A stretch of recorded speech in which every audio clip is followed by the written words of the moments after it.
Hey, everybody, welcome back to the podcast. You're listening to the longest running superhero role playing game on Earth. And as always, I'm your host, the Game Master.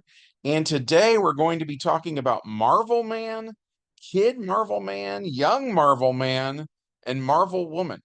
But before we get into all that, smash that like button, make sure you're still subscribed, ring the bell for notifications, and as always, leave us a comment because that really helps out with the YouTube algorithm.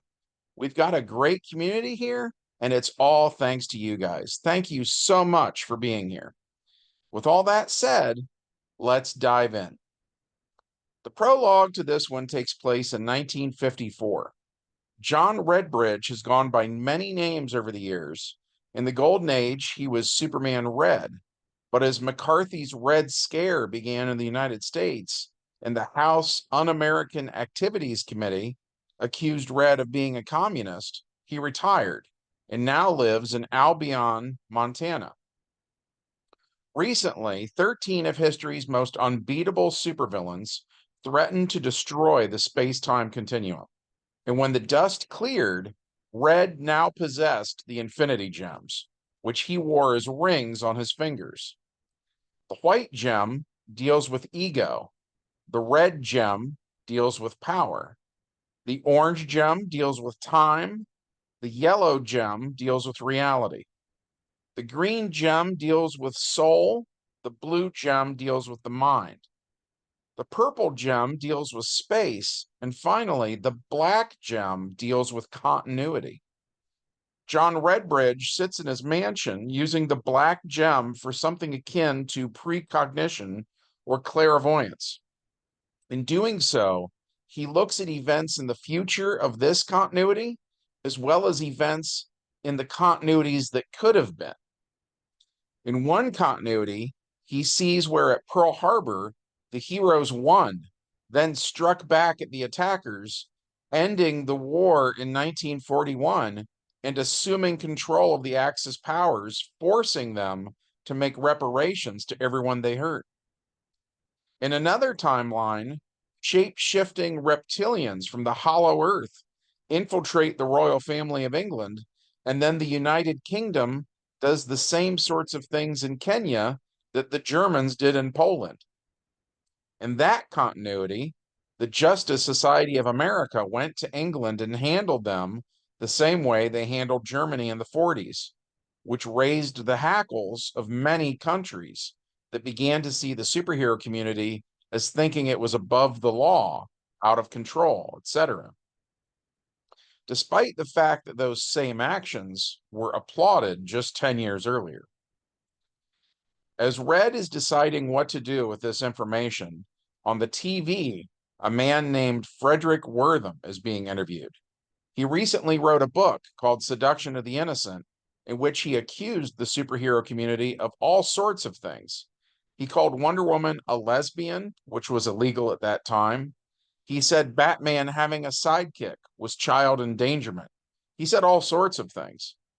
The point is that the superheroes have enough problems to deal with right now, so whatever Red does, it may have ramifications. Which brings us to the main plot of this game session.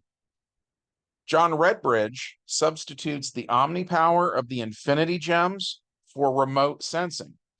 And just as in that other continuity, in this timeline, Kenya is in trouble too in 1954.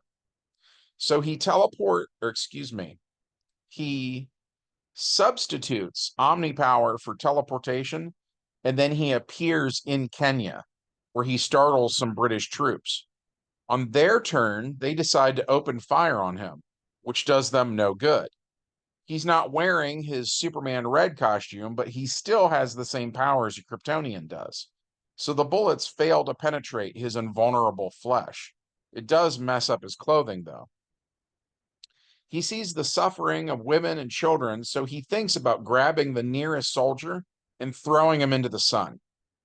But before he gets to take an action, on the soldier's turn, seeing how tough the opponent is, they decide to stop pretending to be human, and the white Martian soldier lunges at Superman Red, missing him. Superman Red, by the way, has a dexterity of 26, which makes him rather difficult to hit in combat. The other soldiers shapeshift into white Martians too. And since Superman Red knows they can regrow missing body parts and regrow from a single cell, he decides to use the Infinity Gauntlet to simply remove the intrinsic fields that hold their atoms together. So the white Martians disintegrate. The people of Kenya thank Red, but he doesn't stick around. Instead, an angry Red teleports to Buckingham Palace. He correctly guesses that this whole body snatchers plot goes all the way to the top, and that in the early 50s, a white Martian disguised as a human made his way to King George VI, then devoured him and assumed his identity. So, all that said, the fake king calls Dr. Emil Gargunza and says that a Superman of some sort is attacking the crown. So, even though it's earlier than he was really ready for, Dr. Gargunza activates 3 British superweapons. Marvelman, aka Mickey Moran, Kid Marvelman, aka Dickie Dauntless, and Young Marvelman, aka Johnny Bates. These 3 supermen are in a lab in a state similar to virtual reality. The simulation they've been in has convinced them that they are the heroes and that whoever they fight is the villain. So when they wake up and find the grim and gritty reality of 1950s England, it's a shock from the video utopia they just emerged from. Nonetheless, they seek out Superman Red and attack him. Despite the fact that Red has the Infinity Gems, he does not use them.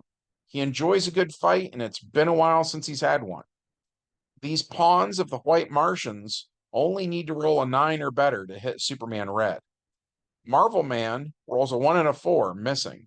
His automatic action was moving over to where Superman Red was standing in Buckingham Palace. Kid Marvelman rolls a 10 and a 1, hitting, doing 9 points of damage, dropping Red's body to 31. Young Marvelman rolls a 7 and a 2, which hits for another 9 points of damage, so Red's body is now 22. Now it's Red's turn. He hits young Marvelman, rolling a 4 and a 9, but he hits way harder than they do.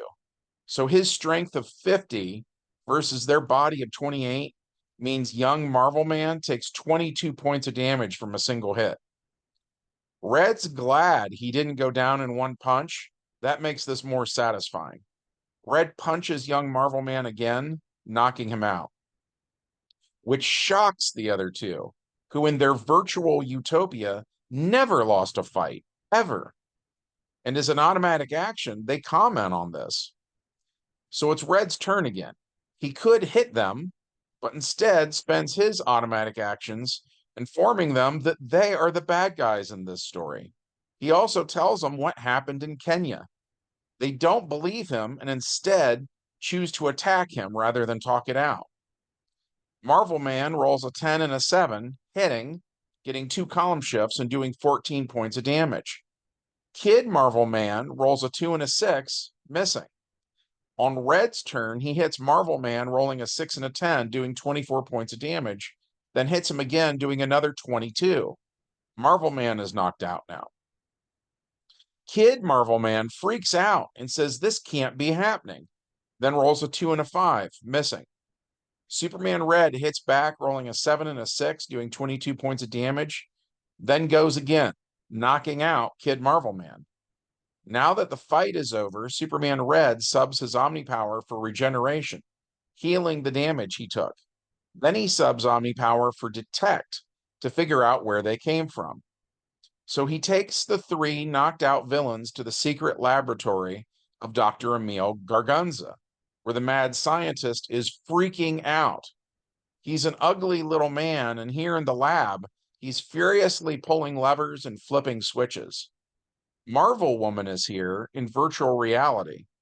But whereas the boys were in simulations that taught them how to fight, her simulation is turning her into the perfect pleasure slave for Gargunza.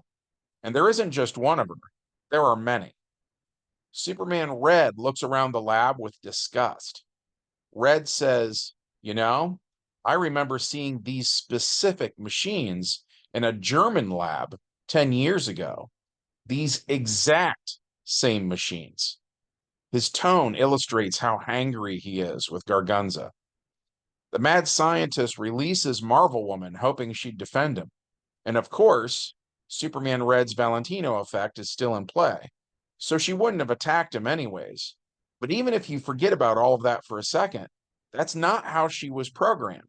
She has no combat expertise whatsoever. Marvel Woman asks who everybody is, and Dr. Gargunza tells her that he's daddy and that Superman Red wants to hurt him. Red says just when he thought this couldn't get any worse, the mad scientist claiming to be her father is just a whole new level. Red uses the mind gem to reveal the mad scientist's thoughts to her, and she cries and beats her so-called father into a pulp for all the times he assaulted her while she was in the virtual reality rig. Here, this whole time, she thought those were just magic vines that kept tying her up. After the mad scientist is dead, Superman Red tells her that the black continuity gem could make it so none of that ever happened. She begs him to do it, and he does. He also wakes up the other clones that Gargunza created by using all the machines the British stole at the end of World War II.